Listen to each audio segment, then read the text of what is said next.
அனைவருக்கும் வணக்கம். விருச்சிக ராசிக்காரர்களுக்கு ஜனவரி மாதம் 1ஆம் தேதியிலிருந்து 7ஆம் தேதி வரை எப்படி அமைகிறது, இந்த தருணத்தில் கிரகநிலைகளின் அமைப்பு எப்படி உள்ளது என்று பார்க்கும்போது சுப மற்றும் சுப கிரக சேர்க்கையும் பாவ மற்றும் பாவ கிரக சேர்க்கையின் காரணமாக இவை நடந்தே தீரும் என்று இருக்கக்கூடிய நிகழ்வாக எவையெல்லாம் அமைகிறது என்பதை ஆராய்ந்து பார்க்கும்போது விருச்சிக ராசிக்காரர்களுக்கு ராசியின் அதிபதி சூரியன் இணைந்து 2இல் இருப்பது அமோகமான மாற்றத்தையும், ஜென்ம ராசியில் சுபத்துப பாதையில் சுப கிரகங்கள் இருப்பது நல்ல வரவேற்கத்தக்க ஒரு அமைப்பாகவும் பார்க்கப்படுகிறது. விருச்சிக ராசிக்காரர்களுக்கு அடுத்த 7 நாட்கள்ல சுப கிரக சேர்க்கையும் பாவ கிரக சேர்க்கையின் காரணமாக இவை நடந்தே தீரும் என்று இருக்கக்கூடிய நிகழ்வாக இவையெல்லாம் அமைகின்றன. கிரகநிலைகளின் அமைப்பு எப்படி உள்ளது என்பதை ஆராய்ந்து பார்க்கும் போது ஜனவரி மாதம் 1ஆம் தேதியிலிருந்து 7ஆம் தேதி வரை கிரகநிலைகளின் அமைப்பை ஆராய்ந்து பார்க்கும் போது சுப கிரக சேர்க்கையாக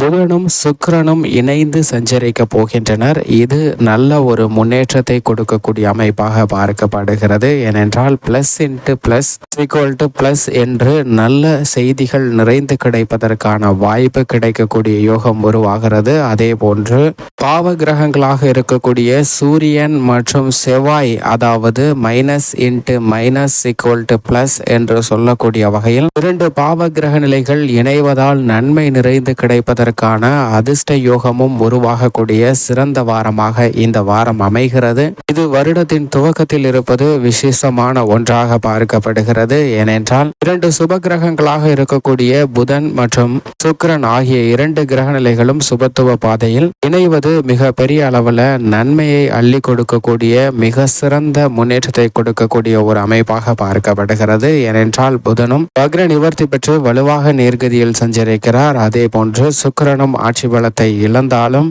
விருச்சிக ராசியில் வலுவாக சஞ்சரிக்கிறாருங்க. புதன் மற்றும் சுக்கிரன் ஆகிய 2 கிரக நிலைகளும் விருச்சிக ராசியில் சஞ்சரிப்பது ஆழ விருச்சம் போல் பல்வேறு வகையில முன்னேற்றத்தை பெறக்கூடிய வகையில் நல்ல பல வாய்ப்புகளும் சந்தர்ப்பங்களும் நிறைந்து கிடைக்கக்கூடிய வாரமாக அமைவதற்கான வாய்ப்பை இந்த சுப கிரக சேர்க்கையானது உறுதிப்படுத்தியுள்ளது என்பதை தெளிவாக எடுத்து காட்டுகின்றன. அதே போன்று பாவ கிரகங்களாக இருக்கக்கூடிய செவ்வாய் மற்றும் சூரியனின் அமைப்பை ஆராய்ந்து பார்க்கும் போது செவ்வாய் மற்றும் சூரியன் ஆகிய 2 கிரக நிலைகளும் இணைந்து குருவின் ஆட்சி வீடான தனுசு ராசியில் சஞ்சரிக்கின்றன. இயற்கையாகவே பாவ கிரகமாக பார்க்கக்கூடிய சூரியன் மற்றும் செவ்வாய் இணைவது minus into minus equal to plus என்று யோகத்தை கொடுக்கக்கூடிய வகையில் நல்ல ஒரு அமைப்பாக பார்க்கப்படுகிறது. ஏனென்றால் செவ்வாய் சூரியன் குரு ஆகிய கிரகநிலைகள் நட்பு கிரகங்களாக பார்க்கப்படுகின்றன. நட்பு கிரகங்களாக இருக்கக்கூடிய இந்த தருணத்தில் குருவின் ஆட்சி வீட்டில் சஞ்சரிக்கக்கூடிய 2 பாவ கிரகங்களின் சேர்க்கையும் நன்மையை அள்ளி கொடுக்கக்கூடிய அபரிவிதமான யோகம் நிறைந்த ஒரு தருணமாக இந்த வாரத்தை மிக வலுவுள்ள நன்மையை நிறைந்து பெறக்கூடிய தருணமாக மாற்றியிருக்கிறது என்பதுதான் யதார்த்தமான உண்மை. தனுசு ராசியில் மங்களகரகனாக இருக்கக்கூடிய செவ்வாயும் உஷ்ண கிரகமாக இருக்கக்கூடிய சூரியனும் இணைந்திருப்பதால் சுறுசுறுப்பாக புது நம்பிக்கையுடன் புது தெம்புடன் அனைத்து விதமான பணிகளையும் உற்சாகத்துடன் செய்வதற்கான அதிர்ஷ்ட யோகங்கள் நிறைந்த ஒரு தருணமாக அமைகிறது என்பதை தெளிவாக உறுதிப்படுத்துகின்றன. அது மட்டுமல்லாது இந்த தருணத்தில் மற்ற கிரகநிலைகளின் அமைப்பை ஆராய்ந்து பார்க்கும் போது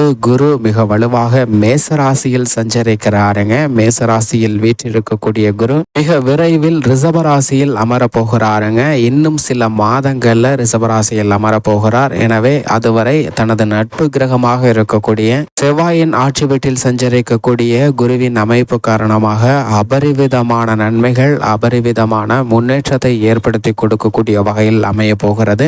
மேலும் இந்த 7 நாட்கள்ல எதிர்பாராத பல விசேஷ சுப நிகழ்வுகளை நடத்துவதற்கான நல்ல பல சந்தர்ப்பங்கள் நிறைந்து கிடைக்கக்கூடிய தருணமாக பார்க்கப்படுகிறது. சனியும் முழு ஆட்சி பலம் பெற்று தனது சொந்த ராசியான கும்ப ராசியில் வலுவாக அமர்ந்திருக்கிறார். எனவே எதிர்பார்த்தவை அனைத்தும் சிறப்பாக நடைபெறக்கூடிய யோகம் நிறைந்த ஒரு தருணமாக அமைகிறது என்பதை தெளிவாகவும் துல்லியமாகவும் உறுதிப்படுத்துகிறார். ஜீவனக்காரர் வலுவாக இருப்பதால் நீங்கள் எதிர்பார்க்கக்கூடிய போனஸ், ஊதிய உயர்வு, விடுமுறை, பதவி உயர்வு உள்ளிட்ட பல நன்மை நிறைந்த தருணங்களாக மாறுவதற்கான வாய்ப்பை கும்பராசியில் ஆட்சி பலம் பெற்றிருக்கக்கூடிய சனி நிச்சயமாக உருவாக்கி கொடுக்க போகிறார். ராகு கேதுவின் அமைப்பை ஆராய்ந்து பார்க்கும் போது ராகு குருவின் ஆட்சி வீடான மீன ராசியில் அமர்ந்திருப்பது, சமபலம் பொருந்திய கிரகத்துடன் இருப்பது நல்ல நன்மை நிறைந்து கொடுக்கக்கூடிய ஒரு அமைப்பாக பார்க்கப்படுகிறது. மோட்சக்காரகரான கேதுவும் புதனின் ஆட்சி வீடான கன்னிராசியில் அமர்ந்திருப்பது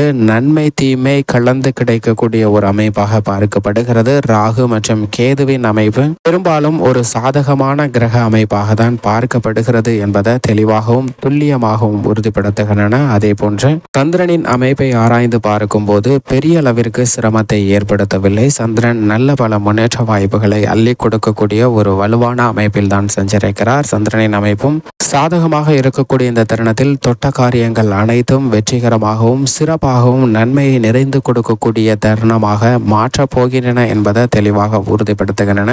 வருடத்தின் முதல் வாரமாக இருக்கக்கூடிய இந்த முதல் 7 நாட்கள்ல கிரகநிலைகள்ல பெரிய அளவிற்கு மாறுதல் இல்லை. சந்திரனை தவிர மற்ற 8 கிரகங்களும் ஒரே அமைப்பில் வலுவாக சஞ்சரிக்கின்றன. அதிலும் குறிப்பிடத்தக்க வகையில் சுப கிரக சேர்க்கையும் பாவ கிரக சேர்க்கையும் plus into plus equal to plus ஆகவும் minus into minus equal to plus ஆகவும் மாறக்கூடிய வகையில் நல்ல நன்மையும் எதிர்பார்த்த பல விசேஷ தருணங்களும் சிறப்பாக கிடைப்பதற்கான வாய்ப்பையும் யோகத்தையும் நிச்சயமாக கிரகநிலைகளின் அமைப்பு உருவாக்கி கொடுக்கிறது என்பதில் சந்தேகமே இல்லை. விருச்சிக ராசிக்காரர்களின் குடும்ப சூழ்நிலையை ஆராய்ந்து பார்க்கும்போது ராசியின் அதிபதியாக இருக்கக்கூடிய செவ்வாய் 2ஆம் இடமாகிய குடும்பஸ்தானத்தில் சஞ்சரிக்கிறாருங்க. அவருடன் இணைந்து சூரியனும் 2ஆம் இடமாகிய குடும்பஸ்தானத்தில் இருக்கிறார். மங்களக்காரகன் மற்றும் உஷ்ண கிரகமாக இருக்கக்கூடிய முதன்மை கிரகமாக இருக்கக்கூடிய சூரியனும் இணைந்து குடும்பஸ்தானத்தில் வீற்றிருப்பதால் பல்வேறு வகையான குடும்ப ரீதியான தொல்லைகள், தொந்தரவுகள் நிச்சயமாக விலகும். என்றால் பாவ கிரகங்கள் இணைந்து குடும்பஸ்தானத்தில் ரெட்டிப்பு நன்மை கொடுக்கக்கூடிய மாற்றத்தை ஏற்படுத்த போகின்றன. அது மட்டுமல்லாது புதன் ஜென்மராசிக்கு வருவது ஒரு விதமான யோகம் நிறைந்த அமைப்பாக பார்க்கப்படுகிறது. ஏனென்றால் அவருடன் இணைந்து சுக்கிரனும் சுபத்துப பாதையில் வலுவாக சஞ்சரிக்கிறாருங்க. 2 சுப கிரகங்களும் மிக வலுவாக ஜென்மராசியில் அமர்ந்திருப்பது விருச்சிக ராசிக்காரர்களுக்கு யோகம் நிறைந்த ஒரு அமைப்பாக பார்க்கப்படுகிறது. எனவே பல விரை செலவுகள் கட்டுக்குள் வரும் எதிர்பாராத நல்ல வாய்ப்புகள் நிறைந்து கிடைக்கக்கூடிய ஒரு யோகம் நிறைந்த அமைப்பு இந்த கிரகங்களின் சேர்க்கையின் காரணமாக